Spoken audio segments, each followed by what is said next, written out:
मैथिली कथा साहित्य में हरिमोहन बाबू अद्वितीय साहित्यकार छलाह। हुनकर लिखल जे भी रचना छनि सब रचना कालजयी छनि।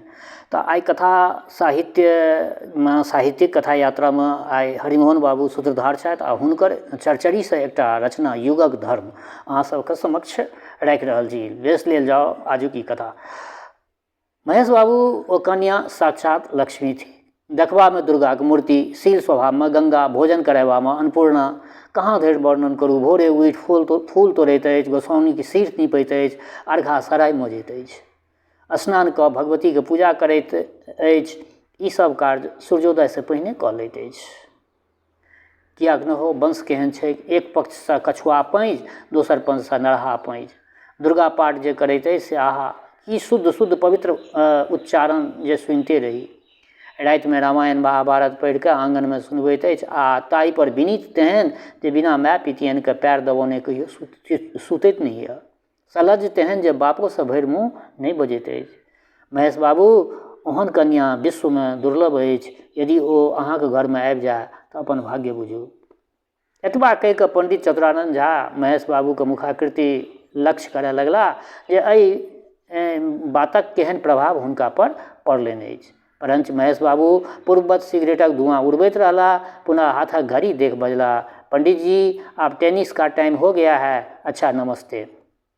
ई कही महेश बाबू रैकेट नचबैत विदा भऽ गेला। पंडित जी 1 मिनट धरि मुँह बौने ठाढ़ रहला। तत्पश्चात पाग पहिर क्षुब्ध होइत विदा भऽ गेला। बाट में भेटलथिन त्रिलोचन चौधरी। ओ सबटा बात बुझि कहलथिन जे पंडित जी अहाँ बालू से तेल बाहर करऽ गेल छलहुँ। महेश बाबू के हम खूब जनैत छियनि। कतेको कन्यागत हुनका द्वार पर से कपार पटकि कऽ रहि गेल छथिन, परंतु हुनका नाक पर माछी नहीं बैसलनि। रामायण पाठ करे वाली कन्या के देखऽ नहीं चाहै छथि।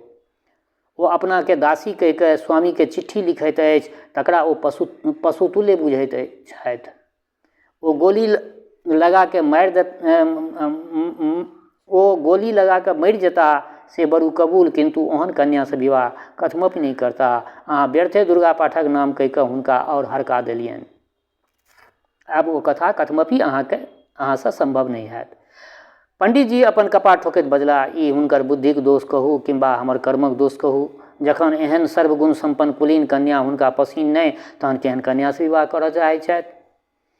त्रिलोचन चौधरी एक चुटकी कतरा पंडित जी के आगाँ बढ़बैत कहलथिन, पंडित जी अहाँ छी साविकक लोक, आइ काल्हिका नवतुरिया के हाल अहाँ की बुझबै। महेश बाबू के जाति पाँति वंश मूल आ कुल मर्यादा से कोनो प्रयोजन नहीं छनि।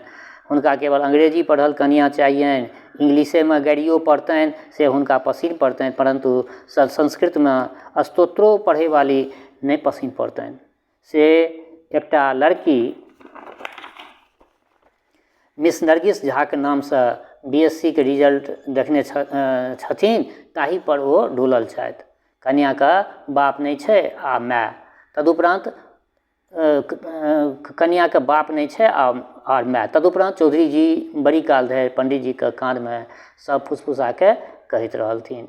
सब किछु सुनि लेलाक उपरांत पंडित जी अपन टीक खोलि लेलनि आ प्रतिज्ञा करैत बजला, आब हमर कन्या जखन ओहि घर में नहीं गेल तो ओहो छौड़ी नहीं आबि सकत। हम एहन जाकर महेश बाबू के पित्ती के कान में सबटा अखने जाकर महेश बाबू के पित्ती के कान में सबटा बात धऽ दै छियनि। जेना हैत तेना एहि कथा के बांगठायब आब हमर परम कर्तव्य। ई कहि कऽ पंडित चतुरानंद झा चाणक्य जकाँ दृढ़ संकल्प कऽ कऽ ओहिठमा से विदा भऽ गेला।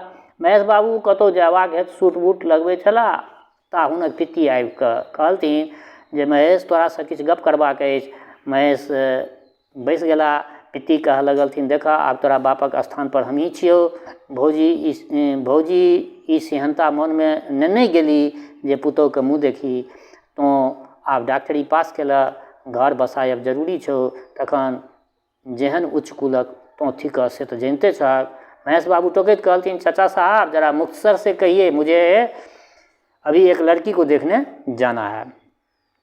पित्ती कहलथिन, या बुझ कऽ तऽ हम आयल छियौ। हाँ, तो जाय कन्या के देखा जाइ छ, तकर पूरा हुलिया हमरा भेट गेल अछि। ओ टेलीफोन ऑफिस में काज करैत अछि। ओकर माय तोरा फंसबऽ चाहै छौ। जखन कन्या के विषय में सब सुनि लेबऽ तखन ओहिठाम जबाक काजे नहीं तोरा पड़तौ। महेश बाबू चुपचाप धैर्यपूर्वक पित्तीके लेक्चर सुनऽ लगला। पित्ती पहिने नाकक पूरामे नोइस खोछि लेलथिन, तखन कहऽ लगलथिन, जनै छ कन्याके मूल की छै? कर्म है उढ़रा। बुझलहक? कन्याके मूल छै कर्म है उढ़रा। बाप तेल बबना छलै, माय छोट बबनी छै। कोन कोन वृत्तिसँ ओ मसोमात बेटीके पढ़ौलक अछि से जगजाहिर अछि। हमरासँ किया खोलेबह? ओ छोरी अपन माइयोसँ टपल अछि। अवस्था 22 वर्षसँ कम नहि छै। तार गाछ सन नम छै। BSc की केलक? जुग जीत लेलक। धर्म कर्म देवता पितर किछु नहि बुझैत अछि। ने ओकरा भदवा लगैत छै, ने दिक्सूल पंडित सबके मूर्ख कऽ के बुझैत अछि। जन्म तऽ एहि देशमे भेलैक अछि, परंतु मेमक कान कटैत अछि। जूता पैताबा पहिरने, फराक कसने, माथ पर जुल्फी रखने, कानमे चोंगा लगौने, सैकड़ों पुरुषक बीचमे टेलीफोन पर काज करैत रहैत अछि।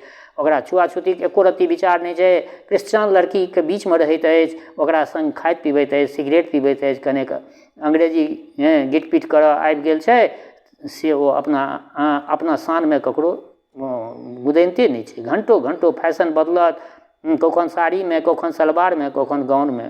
जहाँ 5 बजे साँझके ऑफिससँ छुट्टी भेलै कि उजरका जूता पहिरने फुदकि कऽ 2 सीढ़ी एक बेरमे उतरैत जायत आ साइकिल पर सवार भऽ कऽ दन्नतः टेनिसके मैदानमे चलि जाइए।